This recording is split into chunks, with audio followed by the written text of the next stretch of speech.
प्रभु यीशु मसीह के नाम में आप सभी का बहुत बहुत स्वागत। दोस्तों, मैं डैनियल राज वीडियो नंबर 13 में आपका स्वागत करता हूं। फेसबुक, यूट्यूब, इंस्टाग्राम, इन सभी पर आप मुझे follow, subscribe, bell icon press ज़रूर करिएगा। मेरा मकसद शॉर्ट वीडियोस को बनाने का एक ही है कि प्रतिदिन के जीवन में आप लोगों के लिए आत्मिक खुराक लाई जाए। दोस्तों, एक अद्भुत वचन, अद्भुत पुस्तक, अद्भुत बातें आपके बीच में नीति वचन 23 का 24 से 28 तक पढ़ने जा रहा हूँ। The book of proverbs chapter 30 verse 24 to 28। दोस्तों, सबसे पहले वचन 24 को आपके लिए पढ़ रहा हूँ। लिखा है, पृथ्वी पर 4 छोटे जंतु हैं जो अत्यंत बुद्धिमान हैं।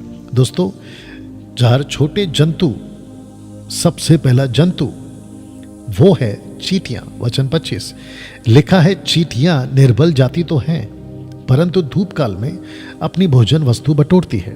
क्या आप जानते हैं, चींटियों को एहसास हो जाता है कि बारिश के मौसम में वो खाना इकट्ठा नहीं कर सकती, लेकिन बारिश के पहले धूप काल में यानी कि धूप के मौसम में वो जितना हो सके अपने अपने इलाकों में या अपने अपने जो भी उनका क्षेत्र होता है वहाँ वो 4 महीने के लिए अपना भोजन बटोरती है। चींटियों के पास में ऐसी क्षमता है या ऐसी सेंस है जो परमेश्वर ने उनको दी है, पवित्र आत्मा ने जो उनको दी है, वो ये है कि मीठा कहीं पर भी हो, आपके घर में अगर कहीं पे भी शक्कर का एक टुकड़ा भी गिर जाए, आपको पता है चींटियां वहाँ इकट्ठा हो जाती है। अब आप सोच के देखिए कि चींटियों को कैसे पता कि वहाँ मीठा गिरा है। परमेश्वर का अद्भुत रचना है ये। चींटियों से हम क्या सीख सकते हैं? समय का कदर करना। चींटियां बारिश के पहले धूप काल में अपना भोजन इकट्ठा करती हैं। वो समय का ठीक उपयोग करती हैं। मसीह जगत में, मसीह की तय में आपको भी वक्त का कदर करना जरूरी है। वक्त पर पहुंचना, वक्त पर चर्च पहुंचना, वक्त पर प्रार्थना करना, वक्त पर बाइबल पढ़ना, वक्त पर किसी को दिया हुआ वादा पूरा करना, वक्त पर किसी को कहा कि मैं मिलने आ रहा हूँ उसको तक पहुँचना, वक्त समय का कदर करना। चींटियों से आप ये सीख सकते हैं ना। दोस्तों, दूसरा शापन बलि यानी कि वचन 26 पढ़ रहा हूँ, दूसरा जंतु की बात कर रहा हूँ। शापन बलि जाती नहीं तो भी उनकी मांदे पहाड़ों पर होती है।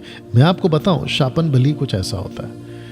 ये देखिए, एक तरह का खरगोश, रैबिट जिसको भी कह सकते हैं, एक तरह का खरगोश, ये होती है पहाड़ों पर। और जो चींटियों की बात कर रहा था वो ये है ना। दोस्तों, वापस आ जाते हैं। अब आप समझ गए कि शापन बलि किसको कहते हैं? खरगोश का एक टाइप का जंतु या जानवर। लिखा है, जाती नहीं तो भी उनकी मांदे पहाड़ों पर होती है। इसका मतलब है, इंग्लिश में लिखा है रॉक, चट्टाने। जानते हो इससे क्या सीख सकते हैं कि इनको जब भी कोई खतरा महसूस होता है जंगलों में, पहाड़ों में, ये जाकर छुपती हैं चट्टानों के दायरे में, चट्टानों के दायरे में। इसलिए मैंने ये फोटो आपको दी। ये है चट्टान, आप देख सकते हैं, ये वहाँ जाके छुप जाती हैं।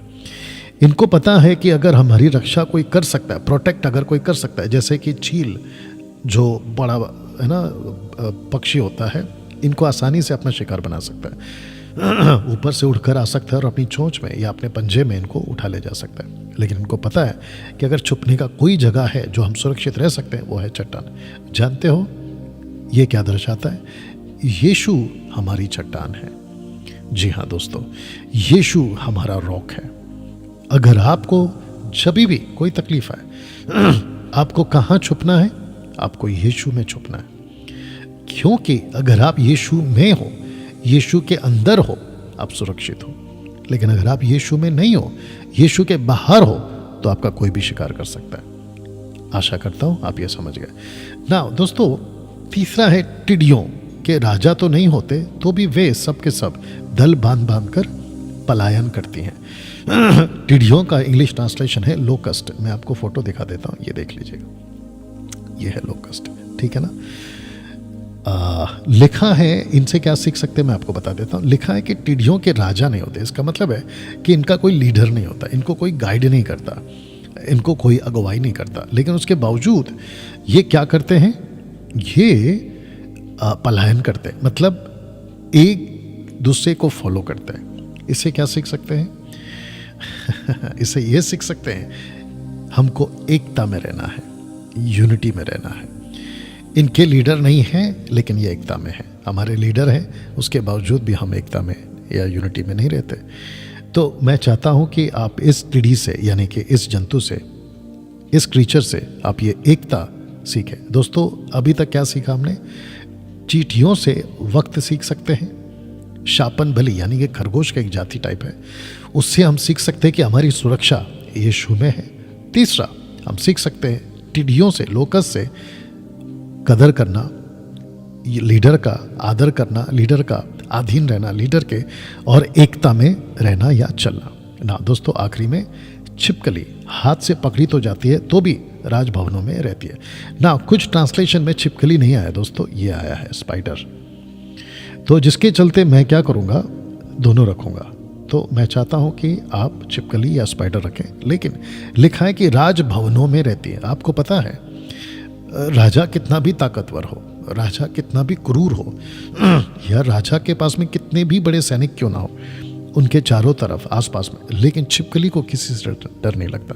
यानी कि स्पाइडर को या छिपकली को किसी से डर नहीं लगता। वैसे ही जगत में इससे हमें क्या सीखना है? हमें, अगर परमेश्वर हमारे साथ है तो हमें किसी से नहीं डरना है।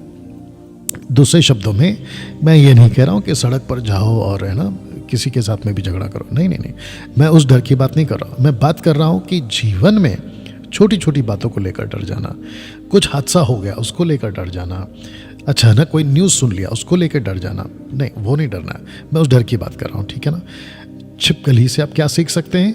बिंदास रहना। स्पाइडर या छिपकली जो भी बोल लो, क्या सीख सकते हैं? राजा सामने बैठा है लेकिन उसके बावजूद भी उसकी इतनी हिम्मत होती है कि वो उसके पीछे दीवारों पर, आसपास की दीवारों पर चढ़ती रहती है, घूमती रहती है, खेलती रहती है। वैसे ही परमेश्वर को रखकर इस जगत में हमें बिंदास रहना है, बिंदास रहना है ना। दोस्तों, आशा करता हूं कि आप मेरी बात को समझ गए हैं। तो पहला क्या सीखा हमने? चींटियों से वक्त, शापन बलि से सुरक्षित रहना यीशु में, टिड्डियों से क्या सीखा हमने? एकता में चलना, और छिपकली या स्पाइडर से हमने क्या सीखा? बिंदास रहना, मजबूत रहना। चलिए दोस्तों, मिलते हैं वीडियो नंबर 24 में, और इस वीडियो को खूब शेयर करें और दूसरों तक भी पहुंचाएं। प्रभु आपको आशीष दे। God bless.